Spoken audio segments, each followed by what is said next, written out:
que dans ta ville. Bon ben les gars, le pressentiment a été justifié. Et salut à tous les loupards, j'espère que vous allez bien, c'est Chris, le loupard en chef. On se retrouve aujourd'hui pour une nouvelle vidéo. Aujourd'hui, nouvelle vidéo bécane. Comme vous le savez, on a un petit souci. Donc, je vais vous expliquer aujourd'hui en détail ce qui s'est passé. On a un peu plus de recul. Donc, on va vraiment faire le point aujourd'hui du loupard garage, ce qu'on a, ce qu'on n'a pas. Et surtout, vous raconter la péripétie qu'on a vécue il y a quelques semaines. On a toujours les deux jets, ils sont là. On a toujours le T-Max. Et vous voyez ici, il laisse du vide. Et comme vous l'avez compris, vous l'avez entendu dans la précédente vidéo, je me suis fait voler le GS. Aujourd'hui, je vous raconte pourquoi et comment. Pourquoi et comment? Tout simplement, on était un dimanche, belle journée. 2 jours avant, il avait un peu plu. Là, le soleil s'était manifesté. Ciel bien dégagé. J'ai dit, bon, moi le genou, ça allait mieux. J'ai dit, allez, ça sortait de révision. 1600 km, je le rappelle. GS 1250, triple black. J'avais mis une grille sur le phare, j'avais teinté le phare avant avec du XPEL teinté. On avait teinté aussi les feux additionnels. Qu'est-ce qu'on avait fait? Ligne Akrapovic, dites comme vous voulez. Ligne complète, full top case noir. Donc il y avait vraiment le full pack noir. Donc on avait l'arrière, le JV, le gros de 51 litres. Je dis pas de bêtises. Non, 51 litres, c'est celle du jet. En tout cas, on avait le gros top case où on pouvait mettre 2 casques intégraux, les 2 valises sur le côté. On a vraiment full. J'avais fait teinter, j'avais fait plutôt peindre, thermolaquer tous les crash bars en noir, full black quasiment, bulle teintée, etc. Donc voilà ce sur quoi on était basé. J'avais juste un article, un pull à changer de taille, que ma femme m'avait acheté. Donc je me dirige tranquillement, bonne vibe, casque, cheveux au vent. Je gare en fait devant les terrasses du port. Donc Marseille, ceux qui connaissent. Et je sais pas pourquoi, j'ai eu un mauvais pressentiment. Garé, etc. Mais alarme, bien sûr, bloc guidon. Et je sais pas pourquoi je le sentais mal cette histoire. Et j'ai fait une story d'ailleurs, en disant, bon, voilà, terrasse du port. Je ne suis pas suivi énormément encore sur Instagram, mais bon, ça devrait venir. Je ne prends pas de risque. Et j'ai fait une petite story en rigolant, en disant, bon, allez, les gars, le monstre, il est là. Il était garé vraiment devant. Espérons que je la retrouve en revenant.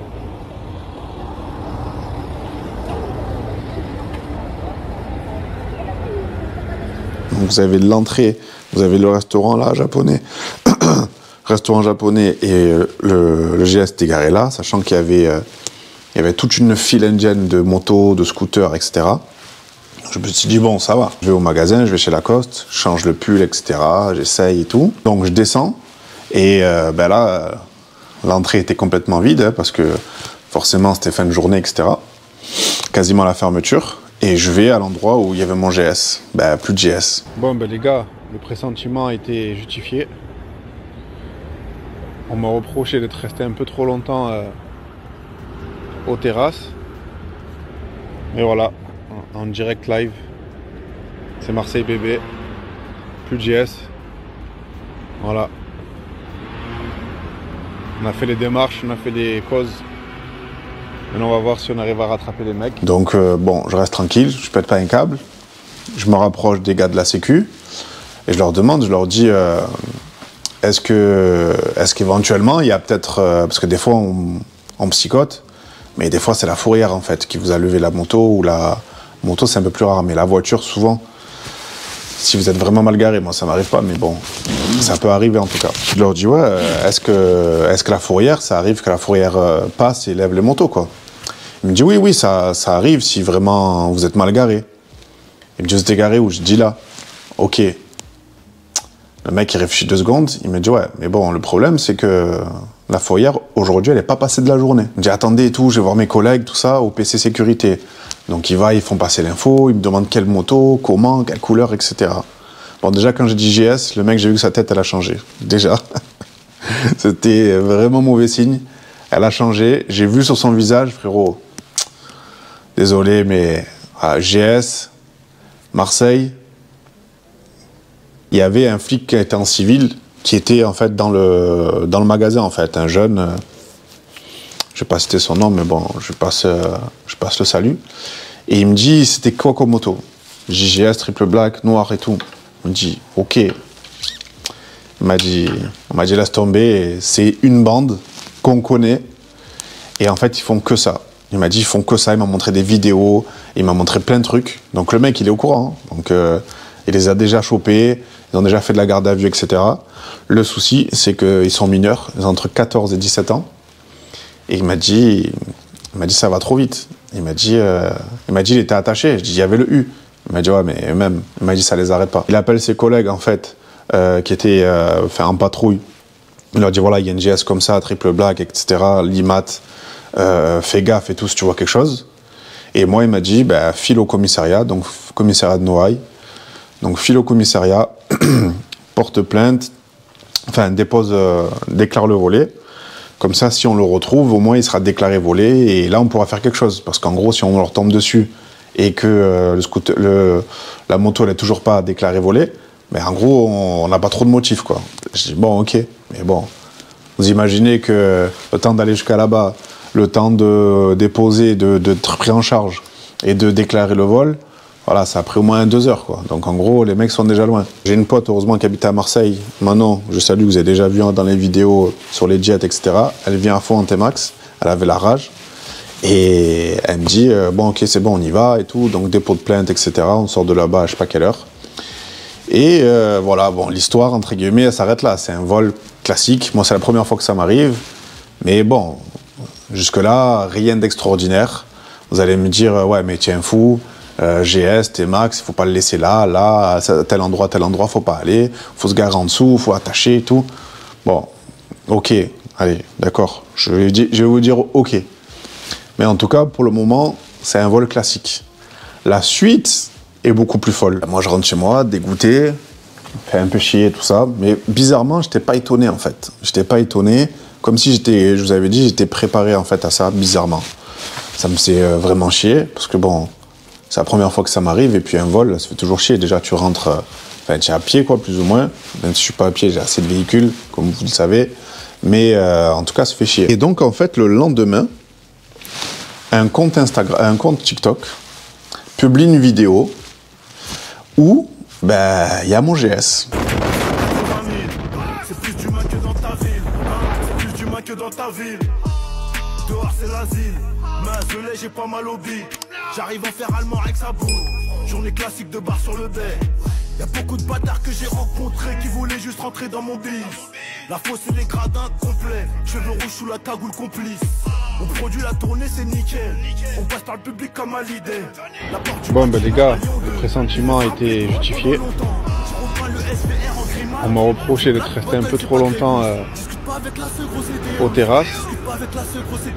Mais voilà, en direct live. C'est Marseille bébé. Plus de GS. Voilà. Moi, ça m'a fait halluciner parce que c'est vraiment le mode à l'envers en fait. Mais en tout cas, je vais vous expliquer sur qui ils ont fait leur buzz. Et moi, qu'en gros, je suis un petit joueur dans le lot. Mais bon, j'ai plein de gars, bon, franchement, ultra bienveillants parce que dans le malheur, ben, j'ai eu plein de gars qui sont venus me contacter. J'ai eu plein de nouveaux abonnés. Comme quoi, quand vous regardez le bon dans le pire, ben, vous êtes toujours gagnant. J'ai de nouveaux abonnés sur Insta. J'ai de nouveaux abonnés sur YouTube. Et j'ai plein de gars bienveillants qui sont venus, qui m'ont dit, gros, ta moto, elle tourne sur TikTok, j'espère que ça va t'aider, j'espère que tu vas la retrouver, nanana. Et en fait, c'est un d'entre eux, le tout premier, sachant que là, on est à plus de 3 semaines, je crois, du vol. J'ai encore des gars qui voient tourner la vidéo et qui m'envoient des messages. Donc, c'est encore récurrent. Je leur dis, ouais, écoute, je réponds à tout le monde. Hein. Je leur dis, écoute, ouais, pas de souci, merci. Bon, je suis au courant, ça fait un moment. Mais je te remercie de m'avoir prévenu. Donc, ils m'envoient le lien de la vidéo. Compte TikTok, faut savoir qu'ils sont 1, 2, 3, il y en a 4, 5 de compte TikTok. J'ai vu leur manège, en fait, ils se font tourner les vidéos. Donc en fait, c'est soit des mecs qui repostent, soit ils se les partagent entre eux et chacun, en fait, les poste sur leur compte respectif.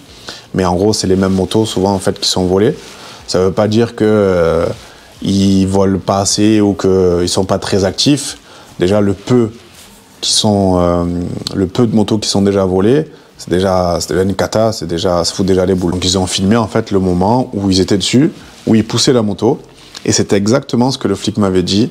Ils voient la moto aux terrasses, ils filent en fait au tunnel, récupérer le Prado carénage, et ils vont quelque part, sûrement dans les quartiers sud, ils essaient de choper le tracker s'il y en a un, et ensuite ils vont la camoufler quoi. On voit dans la vidéo qu'ils sont 2 scooters, dont c'est 2 scooters volés, hein. Ils amènent la GS en poussette, un mec au milieu, et voilà, après ils tracent. Une fois qu'ils sont allés faire ce qu'ils ont à faire, qu'ils ont récupéré le tracker, etc., qu'ils ont vu un peu ce qu'il y avait, ils ont enfilé mon casque, le HJC qu'il y avait là-bas, tout neuf, assorti à la moto, noir pailleté. Dedans, il y avait ma GoPro, il y avait une GoPro avec tout le kit média, le récepteur, etc., donc j'ai dû tout racheter. Et il y avait 2-3 trucs, il y avait ma veste aussi, ma doudoune de moto, que je venais d'acheter aussi. Enfin bref, ils sont mis bien. Ils ont des choses à prouver. Et ils essayent en fait, ils se nourrissent du seum des gens en fait. Parce que voilà, clairement, aller filmer, enfin le voleur, le bandit, le trafiquant, n'importe quoi, en général, il reste discret. Non, là on est dans une ère où vraiment, et j'ai capté ça vraiment là, avec ce vol-là, on est dans une ère où vraiment en fait, voilà, les gens ont tellement besoin de buzz, de reconnaissance et de se sentir exister, qu'ils sont obligés, même en faisant de l'illégal, de poster pour avoir des retours, pour que les mecs qui se sont fait voler et le seum, même les insultes, et eux en fait ils se nourrissent de ça. Et je me suis dit mais c'est un truc de fou. Sincèrement, je sais pas comment ils font pour dormir tranquille. Parce qu'à un moment donné, s'ils le payent pas aujourd'hui, s'ils le payent pas demain, du moins ici quoi, aux tribunaux, n'importe où, ils vont le payer ailleurs.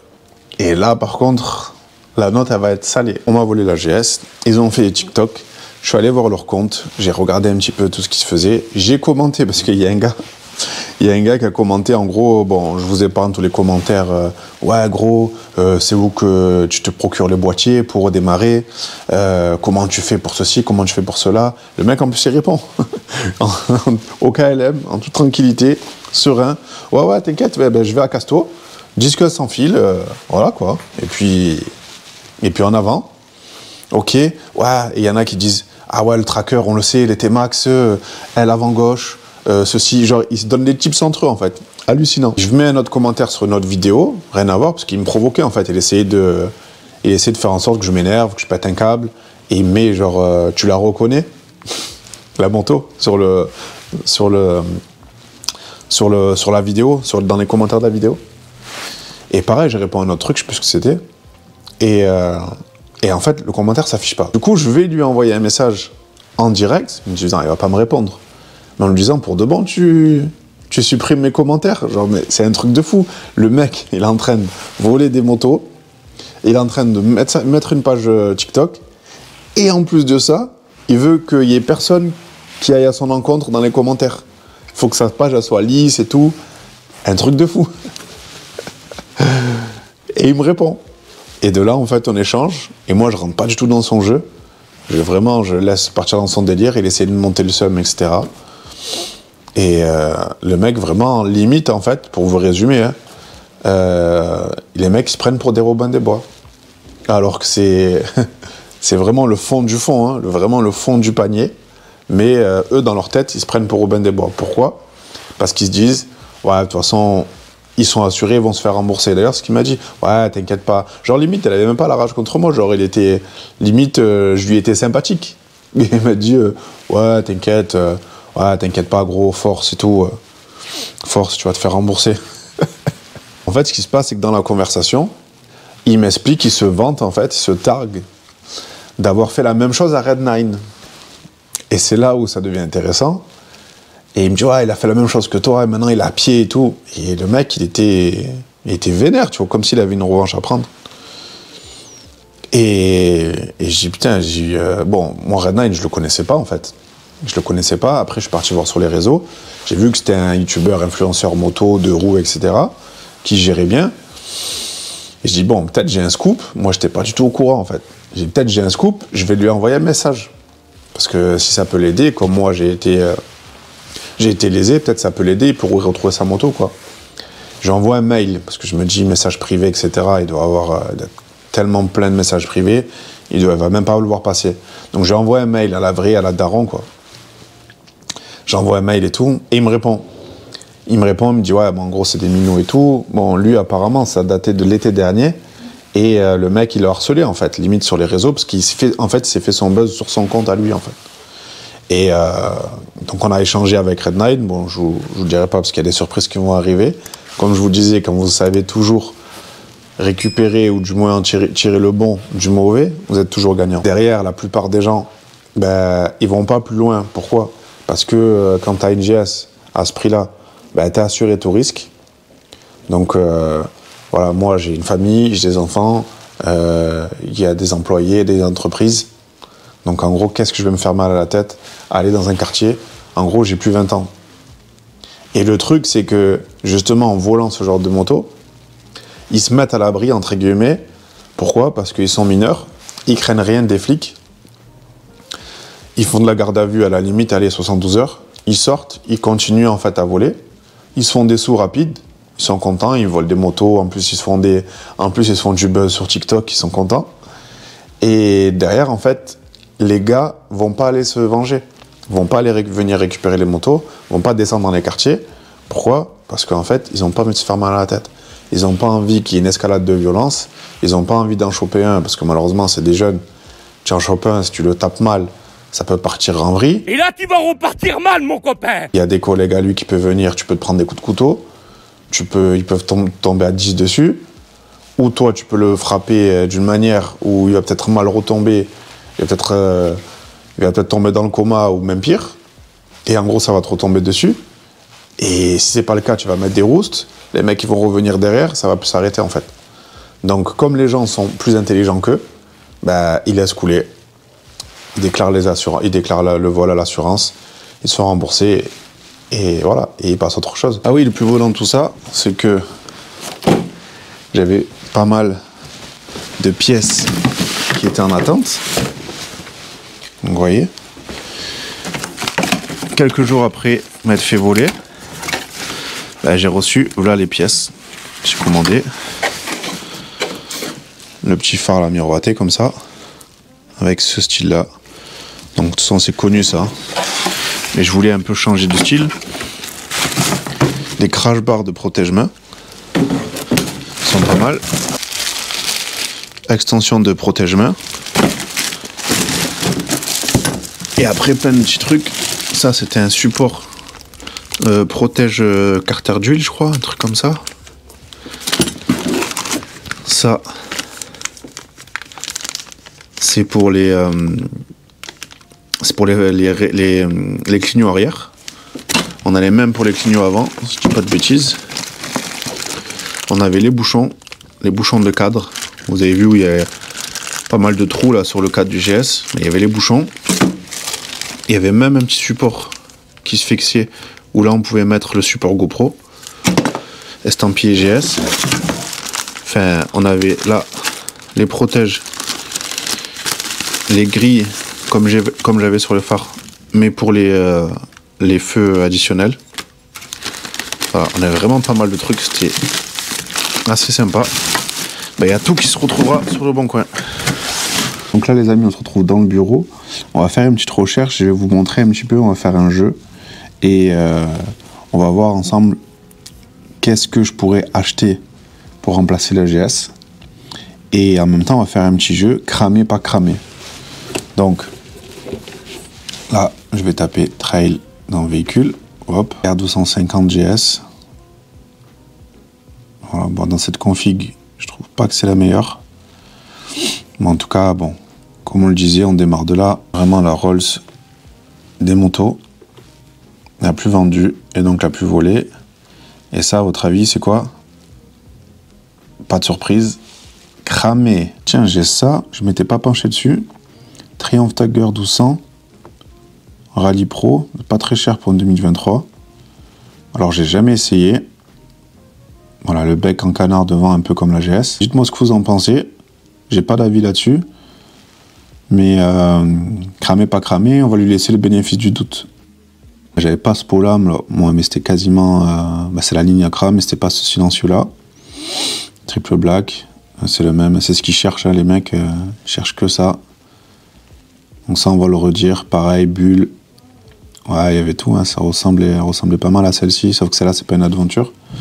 Mais bon, celle-là, on va se répéter, mais cramé aussi, avec sa tête, on dirait un masque dans les jeux vidéo, là. On dirait un insecte. Vous voyez, on dirait une tête d'une fourmi, là. Ce qui paraît très puissante, plus sportive que la GS. C'est pour les vrais chevronnés, ça. Mais bon, esthétiquement, moi, ça me plaît pas trop. Et je m'avancerai pas trop en disant que ça aussi, c'est cramé, les gars. Après, il me sort que des quads, on s'en fiche. Kawasaki Versys, pareil, ça fait partie des motos qui m'ont pas forcément tapé dans l'œil et que je vais pas aller chercher plus loin. Après, les goûts et les couleurs, je sais que Kawasaki, c'est vraiment ça. Soit on aime, soit on n'aime pas. Après, elles sont toutes belles, les motos, on va pas se mentir. Ça, c'est pas encore cramé, bon, je pense pas. Cramé, pas cramé, c'est quoi? C'est tout simplement des motos qui sont recherchées pour le vol. On n'a même pas parlé du T-Max ici, parce que c'est une évidence.